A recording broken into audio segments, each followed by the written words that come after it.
Hi, I'm Pastor Theron. Welcome to church wherever you happen to be. I call it church where you are. Thanks for joining us. I would like to say a special welcome to the good people at Telford Missionary Baptist Church in Telford, Tennessee, who have invited me to share these messages on Facebook with them. And I appreciate them. And they have decided not to meet right now because of the coronavirus to keep everyone safe. And so you can view this video on their page as well. I'd also like to say a special thanks to some of my best supporters, Richard and Debbie, Larry and Jeannie, and Miss Delona right here in Tennessee. I appreciate y'all very much. It's difficult to know the will of God. I had a very close friend, pastor, older pastor, who said that knowing the will of God is one of the most difficult things, if not the most difficult thing, of the Christian life. He said it gets mixed all up in there with the spiritual gobbledygook, he called it. But it's even as an older man, he said it was difficult to know the will of God. Here's somebody who's been pastoring churches for years, knows the Bible front and back, far more advanced than me and many like me. And he had difficulty with it as well. But very, very often, knowing the will of God isn't some lightning bolt experience. We don't usually get to have the burning bush in front of us where God speaks to us directly. Most of the time, at least it's been true in my life, you aim at something and you go in a direction hoping that that's where God is leading. But what I found is, as you move in that direction, God will block it. So you back up and you go again, and God sort of blocks it, or he's preventing you from going too much further, and you keep going and you keep going, trying to go this way. And over time, as you look back, you'll see that you weren't going that way, but God was pushing you this way, even though you were trying to go like. That's the way I look at it. Sometimes I think of it as driving blindfolded on the highway. You've got somebody in the passenger seat telling you go left, go right, go straight. On the straight, flat parts, you can go a little faster, but most of life isn't straight, flat parts. It's curves and hills and bumps and difficulties, and you've got to kind of make your way through it slowly.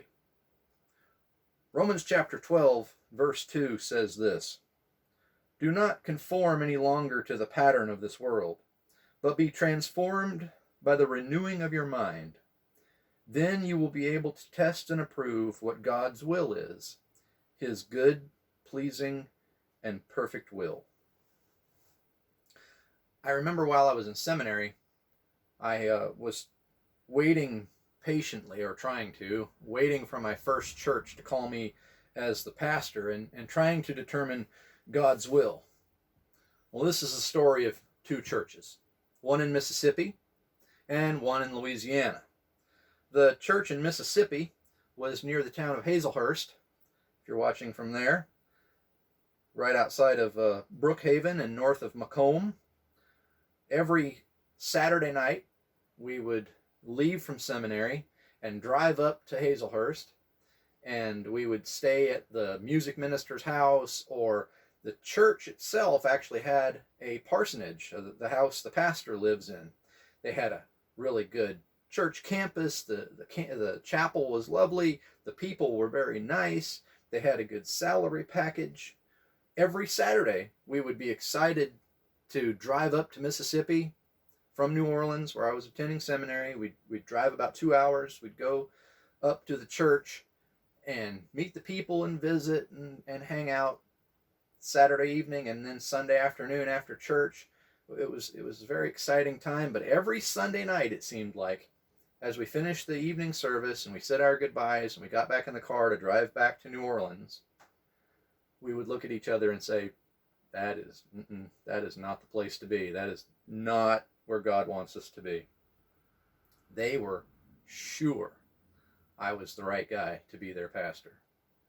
Contrary to this, on the other hand, was a little country church way outside of New Orleans, north of Slidell, out in the sticks, if you can imagine, of the toe of the boot of Louisiana. There's a little town called Bush, and there was a church on the original Choctaw Trail that the natives used to walk down to the river to get water.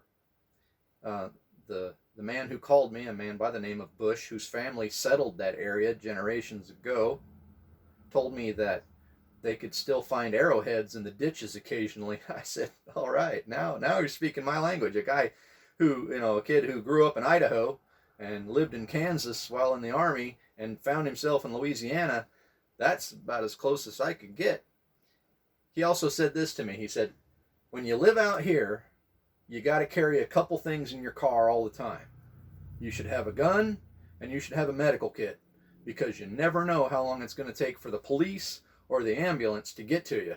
And I looked at him and I said, honey, I'm home. This is exactly where I want to be. We would go up there. I was filling in. They were also looking for a pastor. And we would go up there and spend Sunday and go to lunch, and Sunday night we'd have church. I knew this was going to be my first church. I felt so drawn to it. Must have been the winter, either late December, early January, because one Sunday afternoon it snowed. And I said, that's got to be a sign from God that this is exactly where he wants me to be. Well, it wasn't. One Sunday night, as I was finishing up the sermon for the day, or finishing up the services for the day, I was trying to make a point in a sermon, and I took my tie off. I had a new tie. I took it off and I laid it on the front pulpit, or the front pew, and I said, hey, can we just get real for a minute? And somebody in the congregation said, man, I wish you would. And I thought, what? Wait, what? Was he joking? I didn't know. Turned out they were completely convinced I was not the right guy for the job. I had said something about not getting my sermons off the internet, as was very common practice back in those days. And I don't know if that got misconveyed or what happened, but I was not the right guy for them. I don't know why. I still don't know why. That night they had a business meeting. And instead of inviting the guest preacher to leave, they invited me to stay, because they wanted me to know for sure I was not the right guy. They had a vote while I was there and said, you're not the guy. And I was not invited back. So in Mississippi, I was exactly the right guy, but I didn't feel led to it. And in Louisiana, I felt strongly led to the church, but they didn't think I was the right guy. In both cases, someone was wrong. It's very hard to know the will of God. Maybe it doesn't apply to you in the same way it did to me, where you have competing churches. Maybe it's more than that. Maybe how this message applies to you is you have two competing jobs. You have the job you feel very strongly led to, but they're not interested. Or you have the job that keeps calling you back, but that you just don't feel is the right thing. Maybe it's more than that. Maybe it's a relationship. You're very interested in this person, very attracted to this person, but they don't share your feelings. Maybe there's someone else who keeps calling you. However it applies to you, I will say it is difficult to know the will of God. You just got to keep moving forward. You just got to keep pressing on. We walk by faith and not by sight. In Isaiah 55, it said, God says, my thoughts are not your thoughts, neither are your ways my ways, declare the Lord. As the heavens are higher than the earth, so my ways are higher than your ways, and my thoughts than your thoughts. So how do we live by faith? How do we walk by faith? How do we keep going, not knowing the exact will of God? Well, that's part of the Christian life. You just keep going, and you just keep trying, and you just keep pressing on, and you just keep walking, and you just keep trusting, and you just keep praying, and you just keep seeking, and you just keep looking for God's will, his good, pleasing, and perfect will. Thanks for watching.